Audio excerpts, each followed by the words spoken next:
Bonjour, Rasmus du Danemark.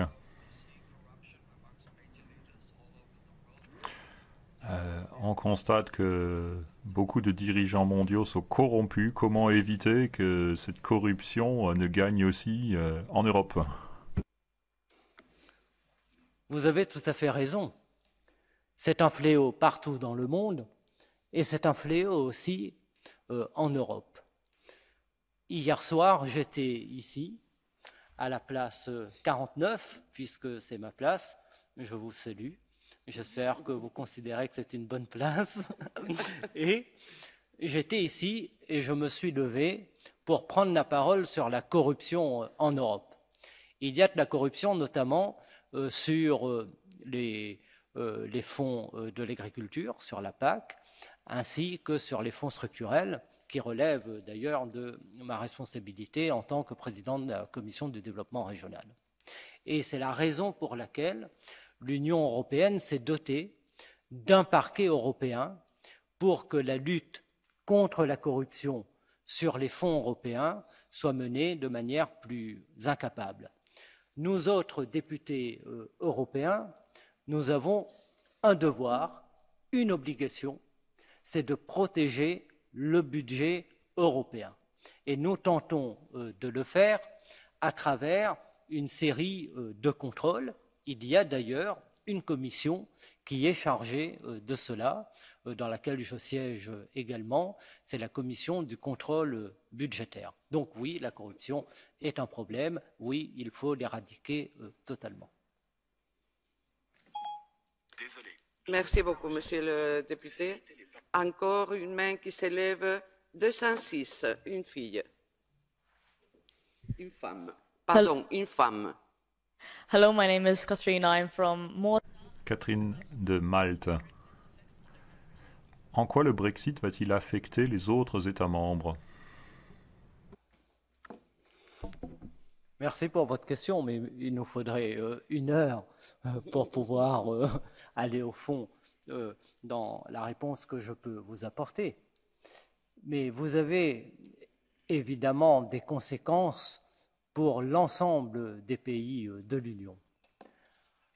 Et puis vous avez des conséquences un peu plus renforcées pour certains pays, notamment maritimes, qui nouveaux agencements budgétaires qui tiennent compte de la perte que cela représente. Et puis, bien sûr, des conséquences multiples dans tous les domaines, notamment concernant les droits des citoyens européens. Le Parlement européen est extrêmement attaché à ce que la question des droits des citoyens européens qui sont au Royaume-Uni ou alors qui commercent ou qui ont des intérêts partagés avec le Royaume-Uni soit sauvegardée au maximum. Mais je laisse de côté beaucoup d'autres impacts. Il est très difficile en 2 minutes de faire une réponse complète. C'était très bien comme réponse.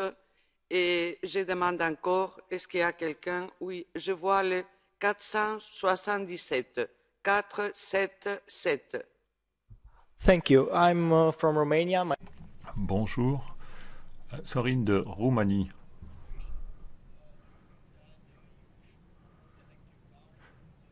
Une question sur la pollution. Pensez-vous que l'Europe devrait davantage promouvoir l'énergie électrique, les voitures électriques par exemple? Bien sûr.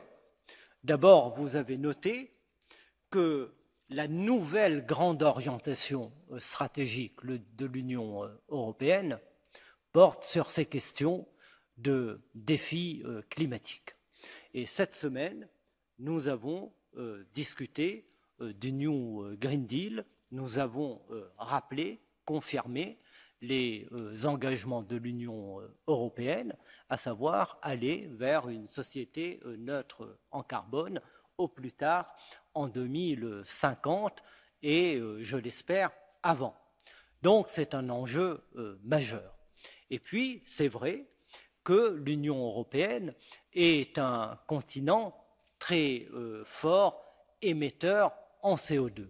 Nous avons discuter, vous allez en entendre parler, de ce que la Commission von der Leyen a mis sur la table cette semaine, le Fonds de transition juste. De quoi s'agit-il? Il s'agit de mettre 100 milliards d'euros pour aider les régions charbonnières à sortir de ce modèle des énergies fossiles pour aller vers les énergies renouvelables. C'est une révolution que nous engageons. Et nous vivons peut-être en ce moment des moments fondateurs d'une bifurcation totale de modèles, parce que l'Union européenne s'est construite, a pris son essor sur l'exploitation des énergies fossiles. D'ailleurs, la construction européenne est adossée au charbon, c'est la CECA. Et aujourd'hui, nous sortons de cela et nous aidons l'ensemble des régions charbonnières à fermer leurs centrales et nous mettons sur la table des financements pour pouvoir aller vers des énergies propres.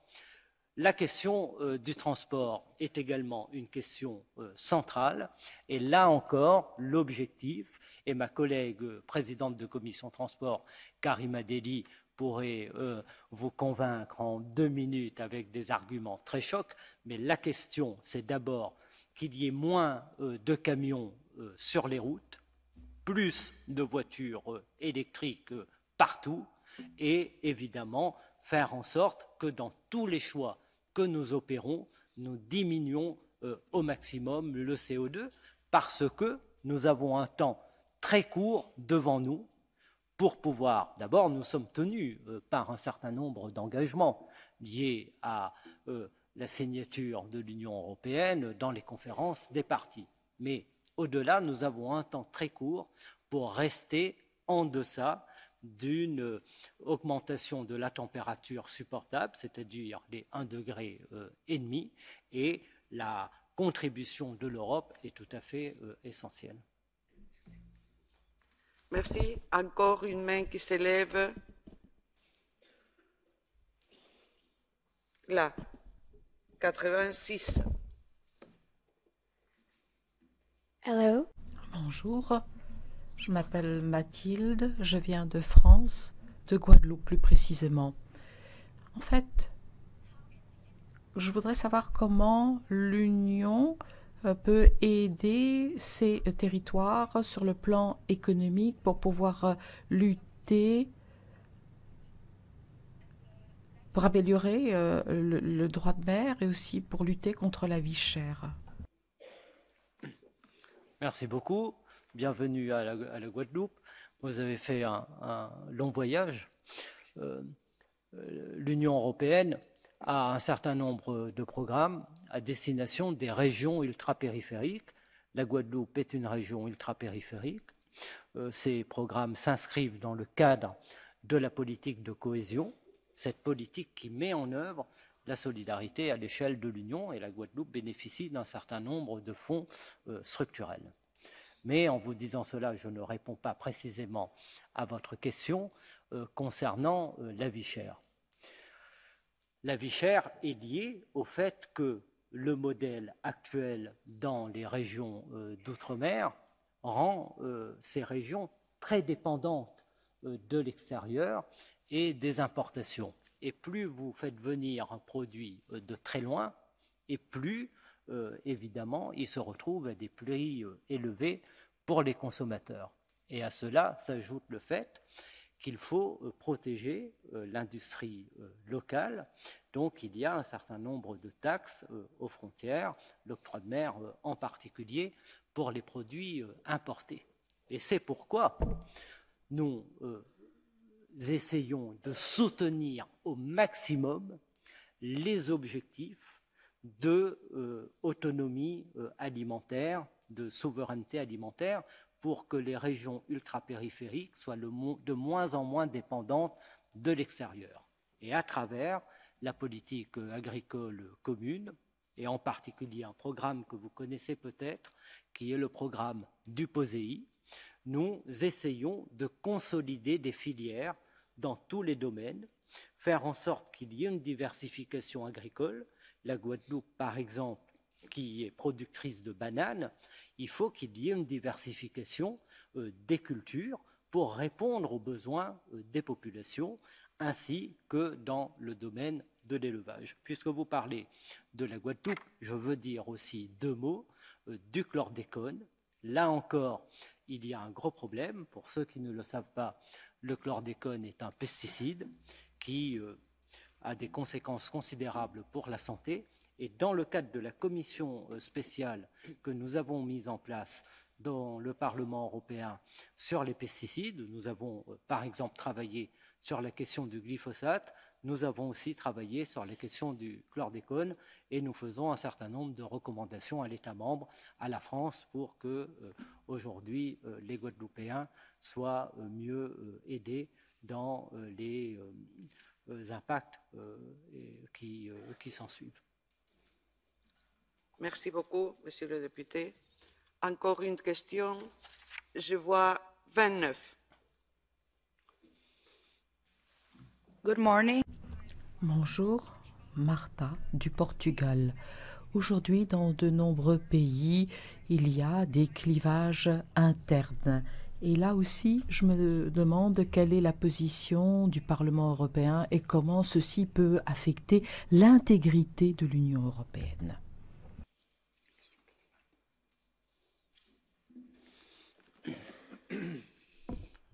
Je vais devoir interpréter votre question. Elle porte sur la Catalogne, pas seulement. Si vous pouvez préciser par ce déclivage interne.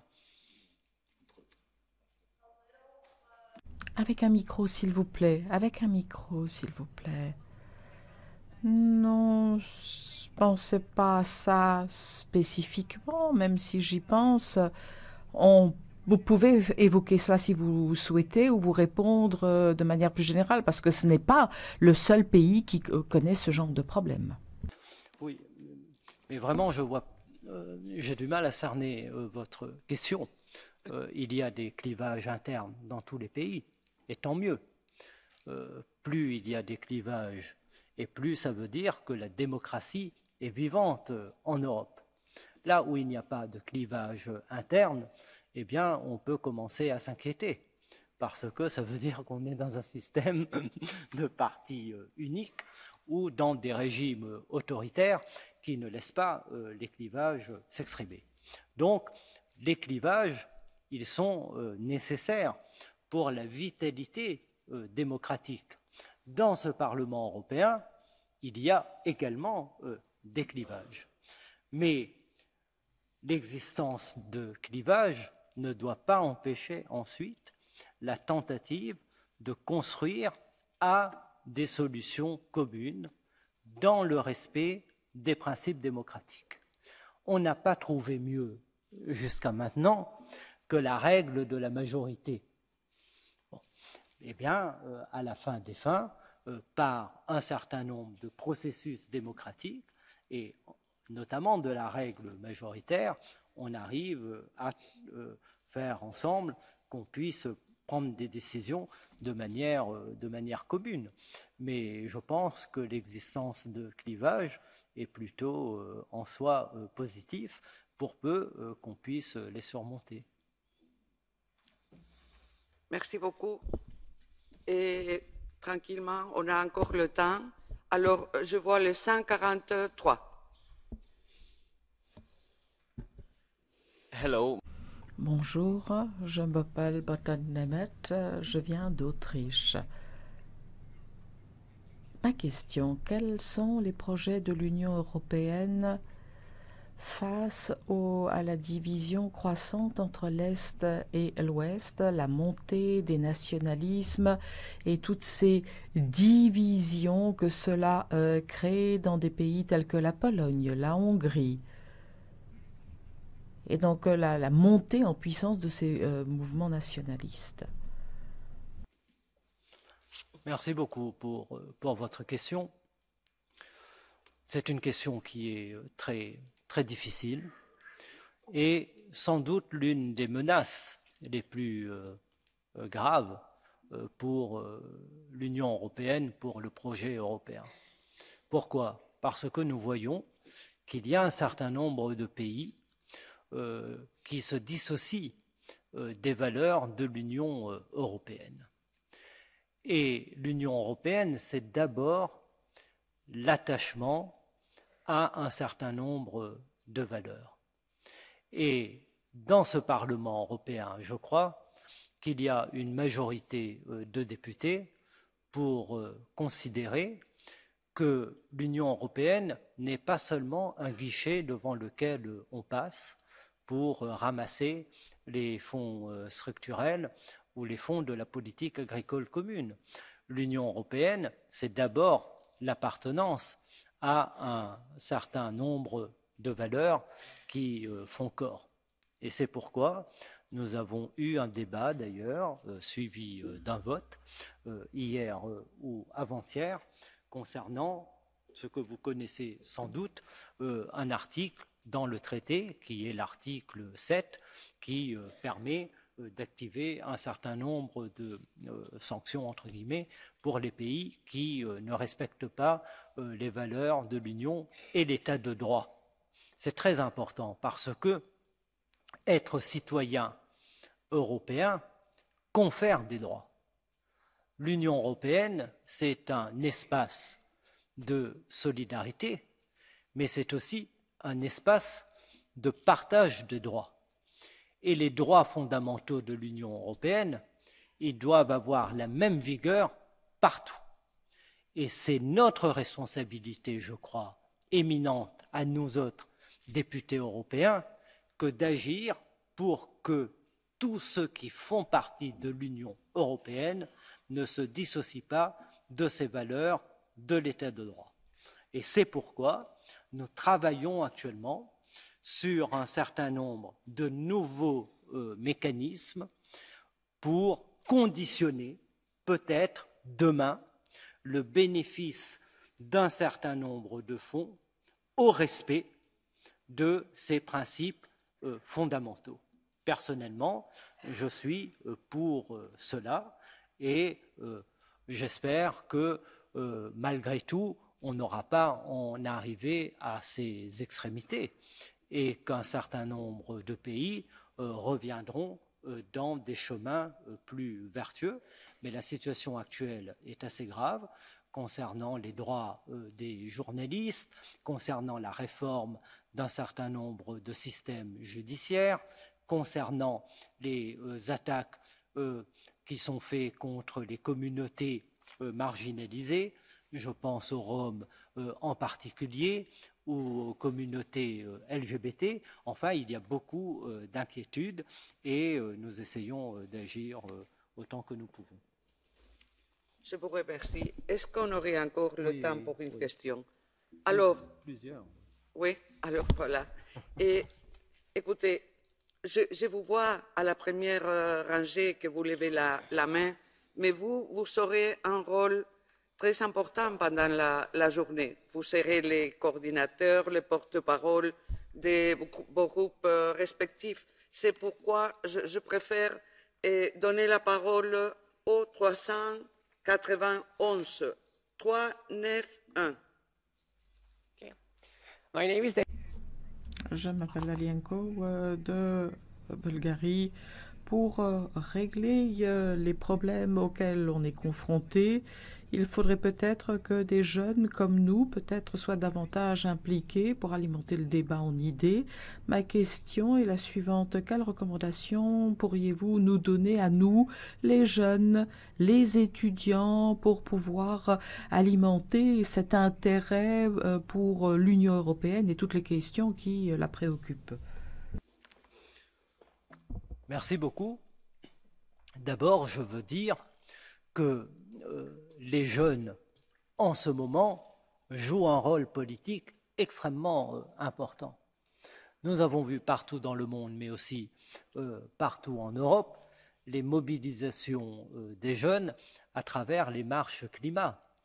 Ces marches climat, où les lycéens ont été en pointe, ont eu un rôle considérable et ont permis de faire bouger les lignes dans le bon sens. Donc, il ne faut pas seulement considérer que c'est à l'intérieur des institutions que vous avez un rôle à jouer. Vous avez un rôle à jouer qui est extrêmement important, et vous le savez, dans les mobilisations que vous pouvez appuyer ou vous pouvez prendre l'initiative dans l'ensemble des pays de l'Union européenne. La jeunesse, elle est souvent rebelle et elle est souvent audacieuse. Et il faut que vous conserviez cet esprit qui pousse les élus dans leur retranchement. Et puis, quand vous regardez l'histoire, un peu l'histoire du monde, je veux dire, l'histoire du monde ne s'écrit pas avec les vieux en réalité. Je veux dire, ce sont les jeunes qui font l'histoire et qui permettent d'opérer les ruptures. Donc, vous avez un rôle qui est un rôle éminent. Et c'est à vous de déterminer les moyens d'action. Pour notre part, nous avons le devoir d'ouvrir au maximum le Parlement européen sur les citoyens. C'est ce que nous essayons de faire. D'ailleurs, nous avons reçu ici au Parlement européen les jeunes lycéens engagés dans les marches climat. Nous avons reçu Greta Thunberg. Voilà. Nous essayons de faire en sorte que nos travaux soient le plus suivis. Et vous êtes là aujourd'hui. Et je crois que le projet Euroscola vise précisément l'objectif que nous partageons. Gracias. Quisiera... Merci. Alors j'insiste une fois de plus, parce que le député peut effectivement se poser la question pourquoi la présidente ne donne pas la parole à ceux qui lèvent la main, mais justement ceux qui sont au premier rang, ce sont ceux qui seront en quelque sorte les porte-voix, les porte-paroles. Aujourd'hui, ils auront donc la possibilité d'intervenir en plénière pour pouvoir effectivement prendre la parole, résumer, faire une synthèse de tout ce qui se sera dit dans les groupes de travail. C'est la raison pour laquelle précisément je préfère donner la parole à ceux qui ne pourront pas jouer ce rôle aussi important comme le vôtre. Mais évidemment, si certains d'entre vous ont envie de poser une question, dans ce cas-là, je vais vous donner la parole. Alors dans ce cas-là, veuillez lever la main si effectivement les lèvres vous brûlent et que vous souhaitez absolument parler. Le numéro 12. Oui, bonjour, Van, je représente l'Estonie. J'ai une question concernant ce qui est arrivé récemment au Proche-Orient. Il y a de plus en plus de pression, de tensions entre les États-Unis et l'Iran. Alors, quelle pourrait être la réponse de l'Union si effectivement il y avait une escalade et que cela irait vers un conflit armé? Est-ce qu'il faudrait soutenir l'Iran ou quel serait le rôle, la position du Parlement européen? Bon, puisque vous semblez suivre cette question avec attention, vous avez vu qu'on est quand même sorti d'une zone rouge où on pouvait craindre une escalade. On est passé très près du pire.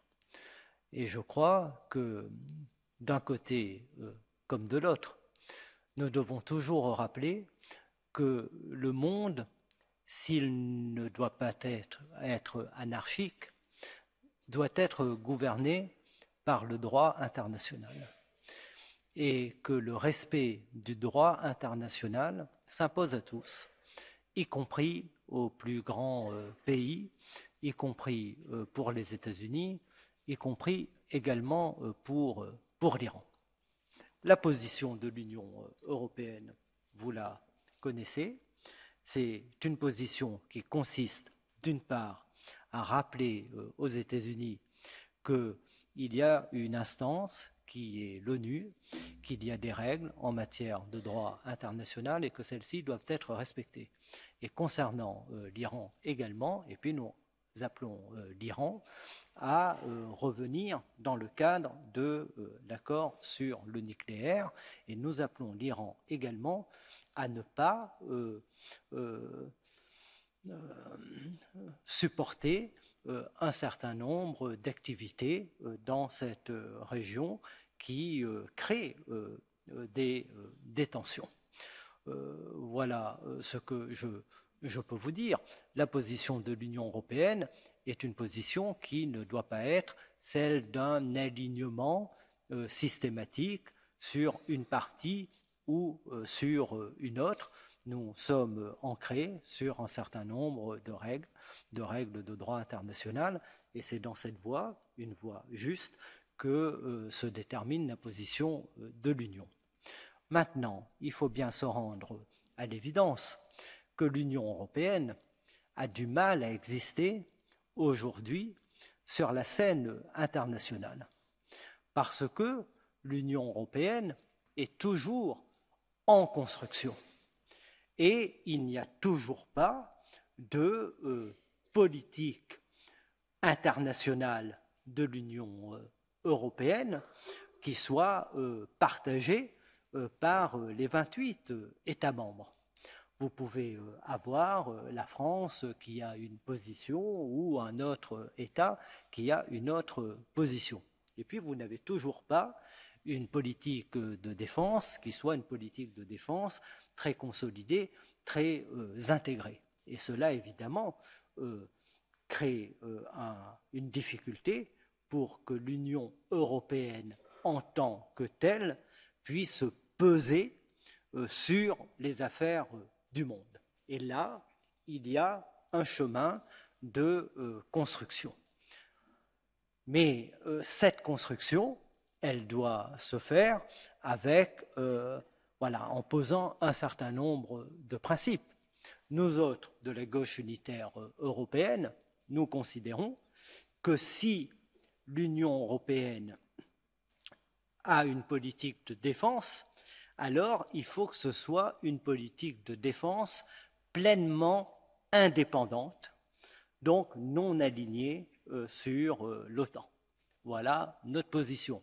D'autres ne voient pas les choses sous cet angle, et c'est ce qui fait, dans ce moment où l'Europe de la défense est en train quand même de se construire, c'est ce qui fait débat entre nous. Gracias. Voy a darle la palabra.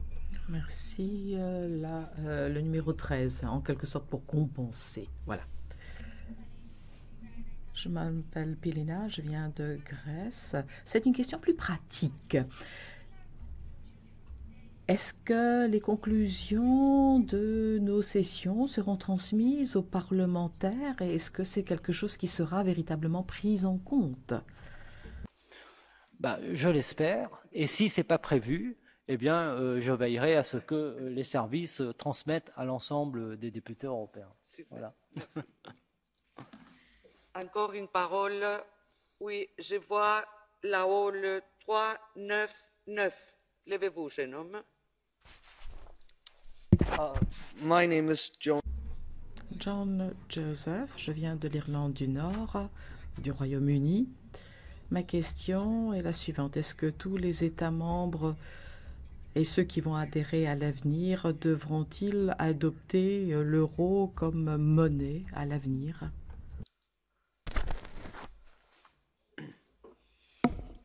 Sur le principe, je pense que non. Je crois qu'il n'y a pas d'obligation d'adopter l'euro pour faire partie de l'Union européenne. Aujourd'hui, des pays font partie de la zone euro, d'autres n'en font pas partie. Mais nous ne sommes pas dans un moment, en réalité, de nouvel élargissement très proche. Vous avez un certain nombre de processus qui sont enclenchés, mais je ne suis pas certain que dans un avenir très proche, nous allons enregistrer de nouveaux membres dans l'Union européenne. Nous vivons une période assez inédite dans l'histoire de l'Union européenne, puisque, et vous êtes irlandais, puisque pour la première fois dans l'histoire de l'Union, un pays quitte l'Union européenne. Voilà. Jusqu'à maintenant, nous avons toujours connu des pays entrants. Et là, nous avons un pays sortant, ce qui est quand même quelque chose d'extrêmement grave et qui nous interroge tous. Gracias. Et alguna main? Merci. Là, je vois encore une main. 594, s'il vous plaît.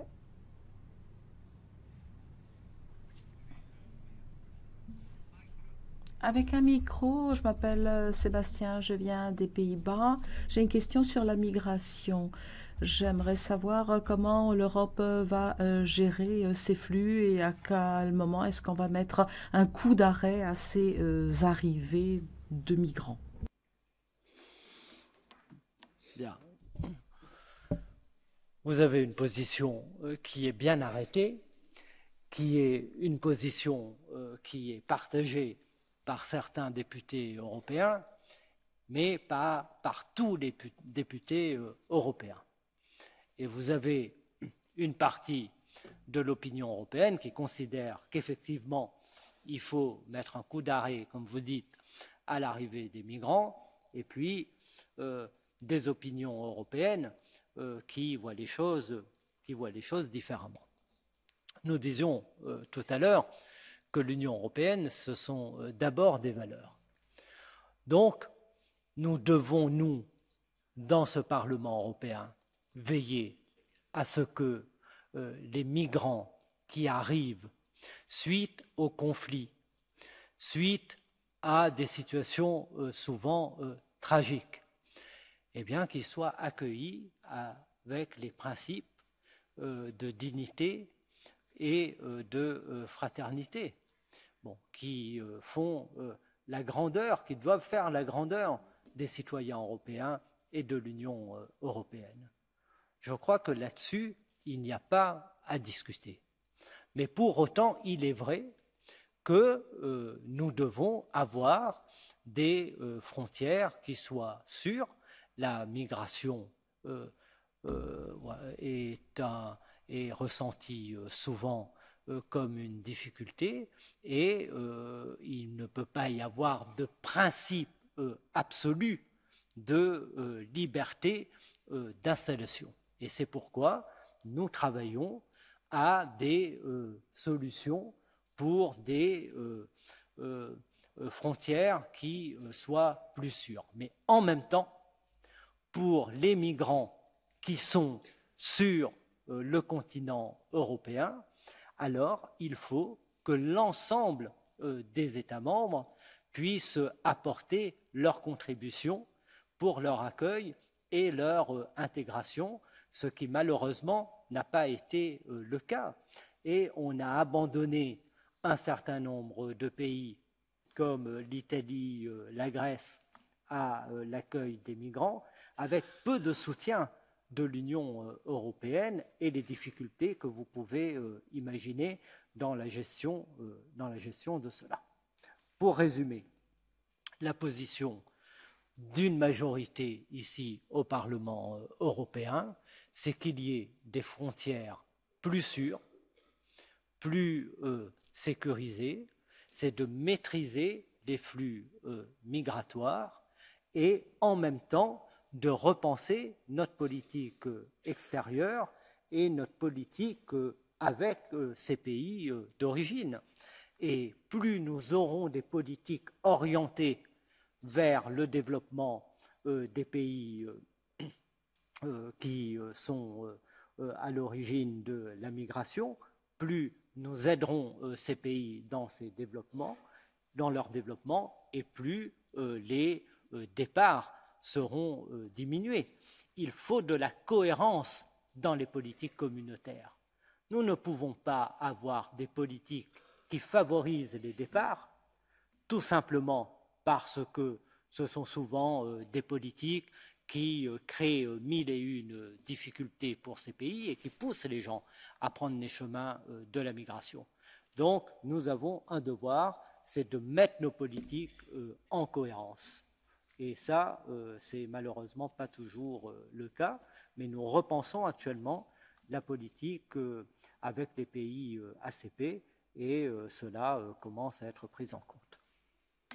Gracias, señor diputado. Merci, monsieur le député. Alors, je voudrais peut-être aussi lui expliquer quelque chose, à vous aussi d'ailleurs,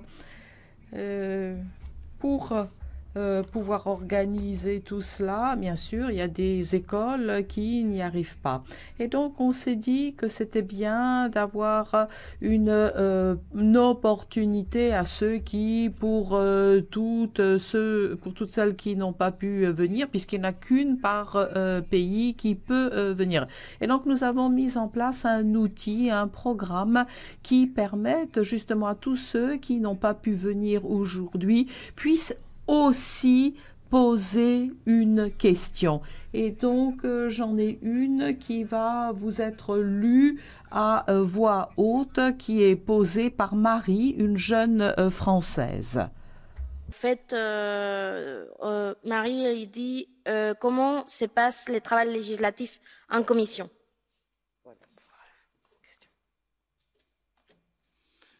Question très concrète.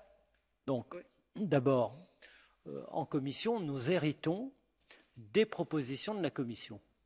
Parce que vous savez que le Parlement européen, jusqu'à maintenant, n'a pas des pouvoirs pleins d'initiative parlementaire. Donc, très simplement, la Commission nous saisit de ces règlements, de ces directives, et nous commençons à travailler sur la modification de ces règlements. Nous le faisons en faisant des amendements au texte. Et c'est là où vous devez voir ce qui est extraordinaire dans ce Parlement européen. C'est que dans chaque commission, nous venons à peu près des 28 États membres, avec une très grande diversité politique. Et aucun groupe en commission, mais aussi en plénière, n'a la majorité. Donc nous sommes obligés de nous mettre d'accord, alors que nous avons parfois des positions qui sont très éloignées les unes des autres.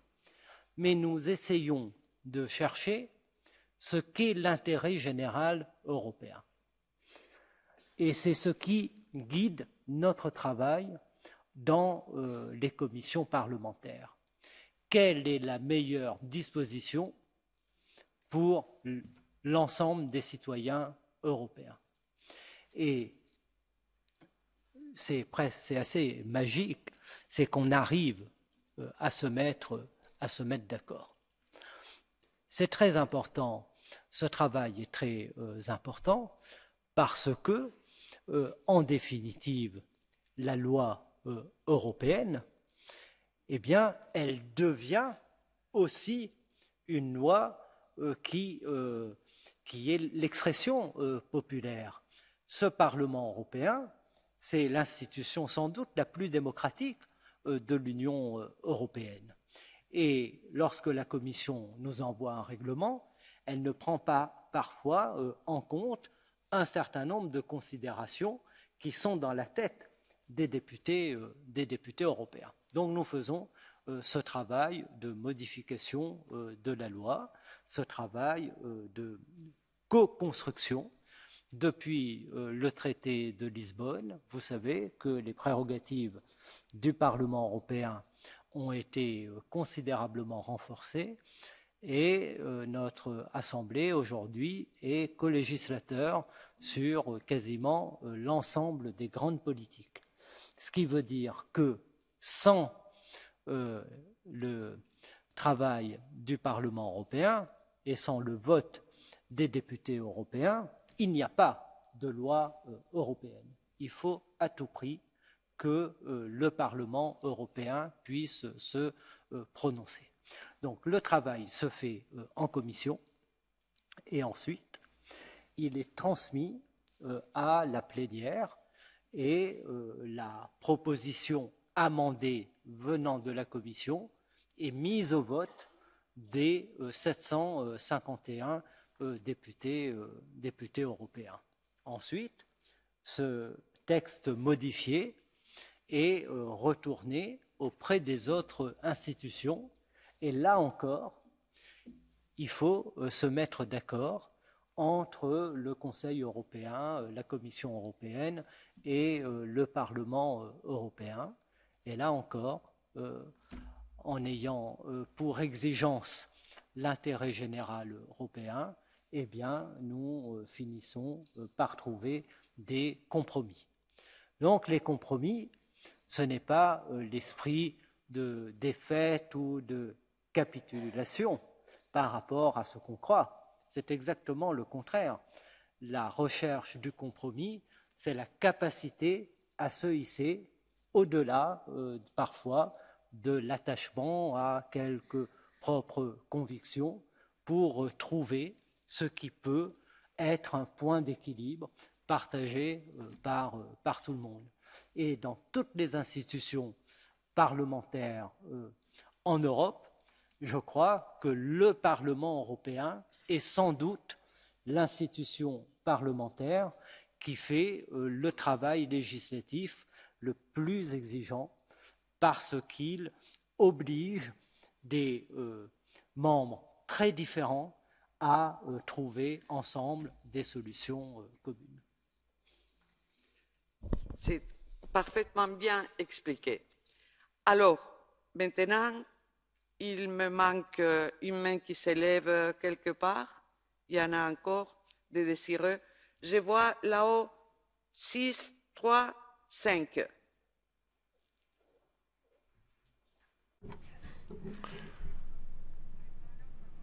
Bonjour, Mona de Malte.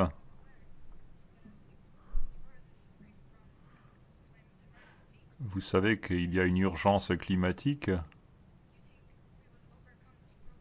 Pensez-vous que nous réussirons à résoudre ce problème avant qu'il ne soit trop tard? Le changement climatique, donc. Je vais vous donner mon sentiment personnel. Je pense qu'on ne pourra véritablement résoudre ce problème que si nous changeons l'idée qu'on peut avoir du bonheur et notre conception du bonheur. Si nous considérons que pour être heureux, il faut toujours produire plus, consommer plus, avoir un rapport au temps qui fait que tout se fait dans l'immédiateté, sans penser le temps long. Si nous considérons que la seule satisfaction de nos besoins vaut plus que la prise en compte d'un intérêt général, qui n'est pas seulement un intérêt général qui est replié sur la communauté humaine, mais un intérêt général qui prend en compte les écosystèmes et les autres êtres vivants, alors oui, nous pourrons sans doute dépasser cette difficulté. Mais autrement, nous mettons toujours un pas de plus vers ce chemin qui risque de mener le monde vers la catastrophe et vers le précipice. Mais pourquoi je vous dis ça? Parce que tous les éléments doivent être combinés. La question du changement climatique, elle doit aussi être regardée en regardant le monde sous d'autres aspects. Vous prenez la question démographique. Nous savons qu'en 2100, nous serons à peu près 11 milliards d'habitants sur la planète. 11 milliards. Jamais dans l'histoire de l'humanité, nous aurons à accueillir en un temps aussi court autant d'êtres humains de plus. Est-ce que vous pensez que si les 11 milliards d'habitants veulent tous vivre sur le standard américain ou le standard européen, s'ils consomment tous de l'énergie émettrice d'effet de serre, si tout le monde veut consommer de la même manière, etc., nous allons régler ce problème. Non. Donc voilà. Et c'est pourquoi il faut changer l'idée du bonheur. Et je vous dis cela parce que lorsque nous avons rencontré les jeunes qui font partie des marches climat, et je participais moi-même à beaucoup de marches climat à Paris, et je discutais avec les jeunes, et je sentais qu'il y avait dans la jeunesse aujourd'hui la prise de conscience de cela. Mais c'est très difficile parce que ça oblige à réformer les habitudes. Et il n'y a rien de plus difficile que de changer d'habitude, de mode de vie. Mais je vois que la jeunesse, elle, semble-t-il, aujourd'hui est prête. Vous avez un certain nombre de mouvements aujourd'hui dans le monde. Moi, ça m'étonne, hein, parce que je fais partie d'une génération qui a fauté. Mais je vois que chez les jeunes, aujourd'hui, beaucoup ne veulent plus prendre l'avion ou veulent consommer de manière totalement différente. Donc, tant mieux. C'est le chemin pour pouvoir changer. L'autre question, c'est que je pense que la question du changement climatique est liée au modèle économique. Et en particulier, je suis membre de la gauche unitaire européenne, donc je le dis de manière claire, au capitalisme.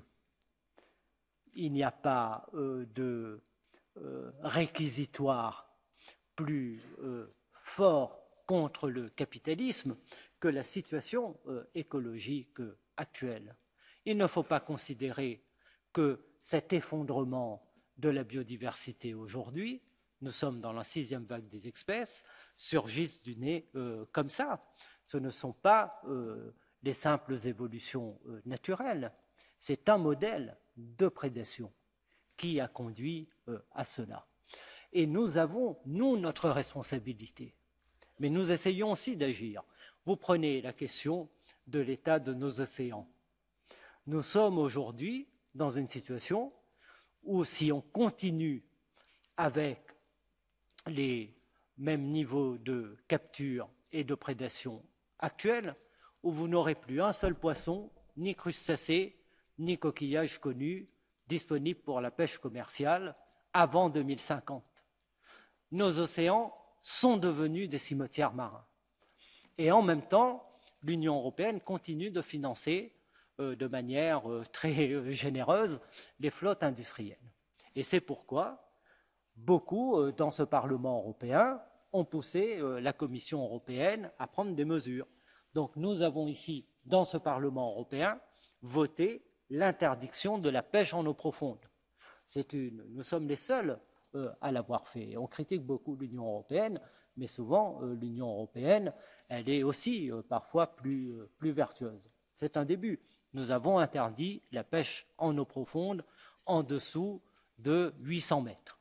Et puis, je suis le député qui a déposé l'amendement interdisant la pêche électrique. Bon, voilà, c'est quelque chose d'important. Je crois que c'est important que l'Union européenne l'ait fait.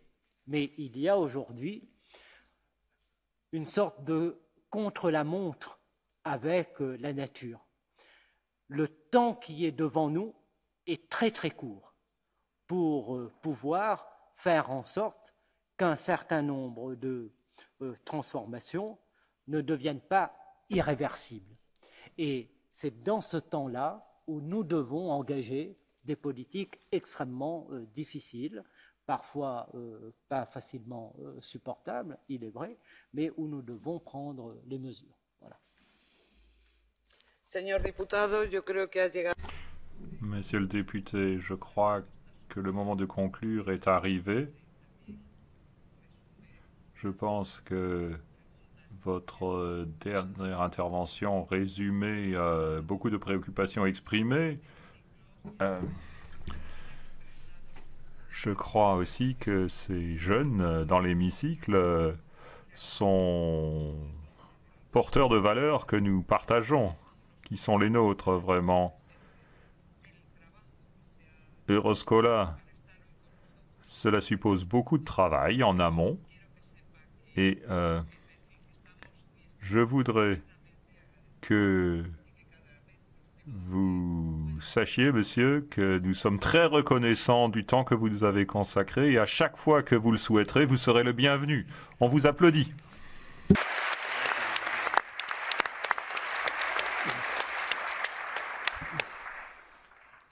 Je vais devoir prendre congé de vous parce que je vais repartir dans mon pays d'origine. Je vais repartir